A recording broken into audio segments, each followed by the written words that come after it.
നീ പറഞ്ഞത് നേരാണോ കരുണ? എന്റെ ടീച്ചറെ, ഞാൻ എന്തിനാ കള്ളം പറയുന്നു?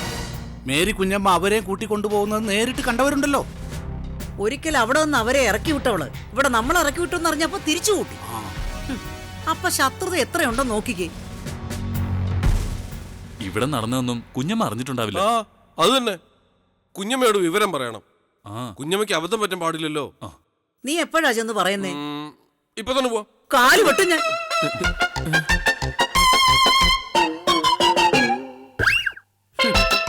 അനുഭവിക്കട്ടടാ, അപ്പോഴേ പഠിക്കൂ. ദേ, എല്ലാത്തിനോടും കൂടി ഒരു കാര്യം ഞാൻ പറഞ്ഞേക്കാം. ഇനി വഴി വെച്ച് കുഞ്ഞമ്മ എന്നും പറഞ്ഞ് അവളോട് ചിരിക്കോ സംസാരിക്കോ ചെയ്താൽ പിന്നെ ഒരുത്തിന് ഈ പടി കയറണ്ട. അമ്മേ, എന്റെ 3-4 ഫേസ് ക്രീം ആ താമരയുടെ കയ്യിലുണ്ട്. അത് ഞാൻ പോയി ചോദിച്ചോട്ടെ? പൊയ്ക്കോ. എന്നിട്ട് നാട്ടിൽ എവിടെങ്കിലും ചെന്നിരുന്ന് മുഖത്ത് തേച്ചു പിടിപ്പിക്ക്. ഇങ്ങോട്ട് വരണ്ട. കരുണ, അവിടെ എന്തൊക്കെയാ നടക്കുന്നതെന്ന് കൃത്യമായിട്ട് എന്നെ അറിയിക്കണം. ശരി ടീച്ചറെ.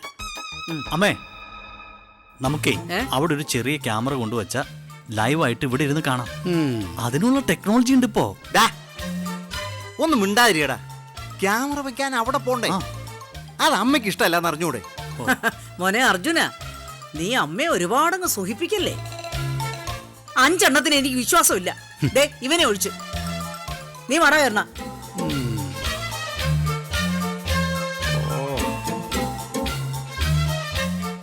എന്നാലും കുഞ്ഞമ്മ എന്ത് പണിയായി കാണിച്ചത്? ഏട്ടാ, അമ്മയുടെ ശത്രു നമ്മുടെ ശത്രു. നമ്മൾ ആരും കുഞ്ഞമ്മയുടെ അടുത്ത് പോകുന്നില്ല. അത് ഏട്ടൻ ശ്രദ്ധിച്ചാ മതി. അവിടെ ഇറച്ചി വാങ്ങിച്ചു എന്ന് പറഞ്ഞ ഏട്ടനല്ലേ ആദ്യം ഓടുന്നത്. ഞാൻ പോയിട്ട് ആരും അറിയാതെ വരും. അതുപോലല്ല നിങ്ങള് ശ്രദ്ധിക്കണം.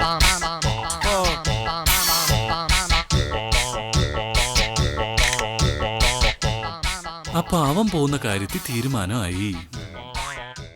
ഇനി നമ്മളോ? പോകണ്ടെന്ന് വെക്കണ്ട അല്ലേ?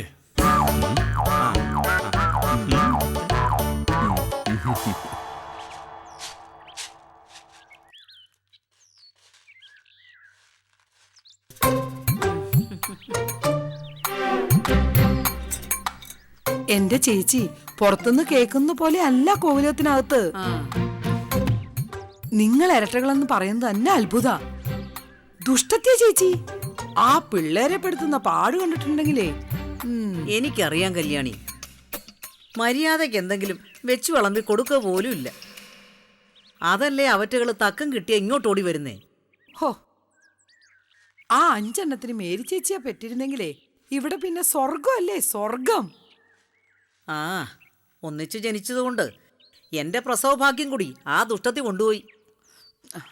താമരമോൾക്കാണെങ്കിൽ ഉത്സവത്തിന് ചെന്ന പോലെയാ. 5 ആങ്ങളമാരല്ലേ കിട്ടിയിരിക്കുന്നത്. പാവം എന്റെ മോള് ഒരുപാട് മോഹിച്ചു. എന്നെ എന്താ തള്ളക്ക് കണ്ടുകൂടാണ്ടായത്? ഏതു നേരം അടുത്തു വന്നിരുന്ന് മേരി ചേച്ചി ഇട്ടിച്ചനെ കുറിച്ച് കുറ്റം പറഞ്ഞുകൊണ്ടിരിക്കും. ഞാൻ സമ്മതിക്കൂ? അപ്പൊ തർക്കിക്കും. ഒരു ദിവസം ഞാൻ മുഖത്ത് നോക്കി പറഞ്ഞു, നിങ്ങളെ പോലെ ദുഷ്ടത്തിയൊന്നും അല്ല മേരി ചേച്ചി. അല്ല, എന്തിനാ പറയുന്നേ? 2 ആളെയും കൂടി ഒന്ന് നോക്കിയാ പോരെ? അവരെക്കാളും ഒരു 10 വയസ്സ് കുറവേ മേരി ചേച്ചിക്ക് തോന്നൂ. അതെന്തുകൊണ്ടാ? മനസ്സിലെ നന്മ.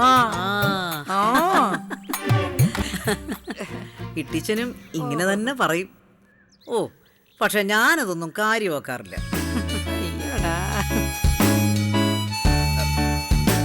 മേരി ചേച്ചി ഇവിടുന്ന് പോന്ന് പറഞ്ഞപ്പോഴേ എന്റെ മോളാണ് സത്യം. എനിക്കൊന്നും തോന്നിയില്ല. ഞാൻ എന്താ ചിന്തിച്ചതെന്നറിയോ? എന്റെ ചേച്ചിക്ക് എന്നെ ശാസിക്കാനും ശിക്ഷിക്കാനും അവകാശമുണ്ടെന്ന്. പക്ഷേ അങ്ങനെയാണോ അവര്? നൊന്തുപോയി ചേച്ചി. നീ കരയാതെ.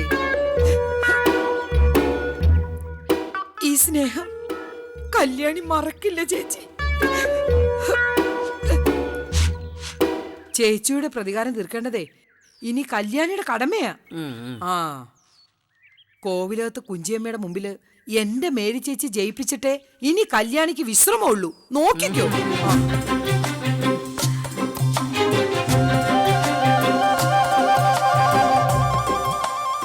അസ്ഥിക്കിട്ടേ ഞാൻ കുത്തു. ചേച്ചി നോക്കിക്കോ. ഇനി കോവിലകം ചൂള പുകയുന്ന പോലെ പുകയും.